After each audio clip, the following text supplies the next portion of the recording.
രാഷ്ട്രീയത്തിൽ ടൈമിങ്ങിന് വളരെയധികം പ്രാധാന്യമുണ്ടെന്നാണ് പറയാറ്. എന്നാൽ നമ്മുടെ മഹിളാ മോർച്ചയുടെ പ്രവർത്തകർ ഞാൻ നടത്തിയ ആ ഒരു പ്രതിഷേധ പ്രകടനം കുറച്ച് കൈവിട്ട് പോയെന്ന് സംശയം.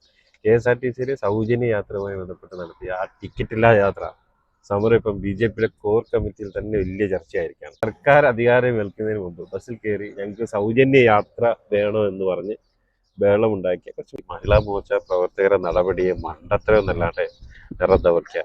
അതുതന്നെയാണ് സ്വന്തം പാർട്ടിക്കാർ തന്നെ അവരുടെ കോർ കമ്മിറ്റി യോഗങ്ങളിൽ വിശേഷിപ്പിച്ചത്. കല്യാണം ഉറപ്പിക്കുന്നതിന് മുമ്പേ സദ്യ വിളമ്പാനിരുന്ന അവസ്ഥയിലായിരിക്കുകയാണ് ഈ സമരത്തിൽ ഏറ്റവും ഹൈലൈറ്റ് ആയിട്ടുള്ള സംഭവം എന്ന് വെച്ചാൽ ഇവരൊക്കെ സമരത്തിന്റെ പേരിൽ കാണിച്ച ഈ മണ്ടത്തരത്തിന്റെ പേരിൽ ബലിയാടായത് ഒരു പാവം KSRTCന്റെ കണ്ടക്ടറായിരുന്നു. അവരുടെ സ്വന്തം പോക്കറ്റിൽ നിന്ന് പൈസ എടുത്തിട്ടാണ് ആ ടിക്കറ്റിന്റെ ആനുപാതികമായിട്ടുള്ള എമൗണ്ട് അടച്ചു എന്നാണ് അറിയാൻ കഴിഞ്ഞത്.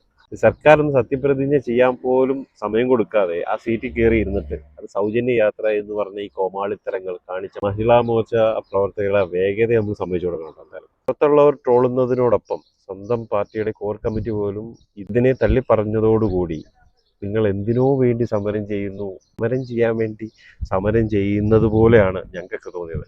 പക്ഷെ ഇതിൻ്റെയൊക്കെ ഒരു ബുദ്ധി കേന്ദ്രം എൻ്റെ അമ്മ നമിച്ച്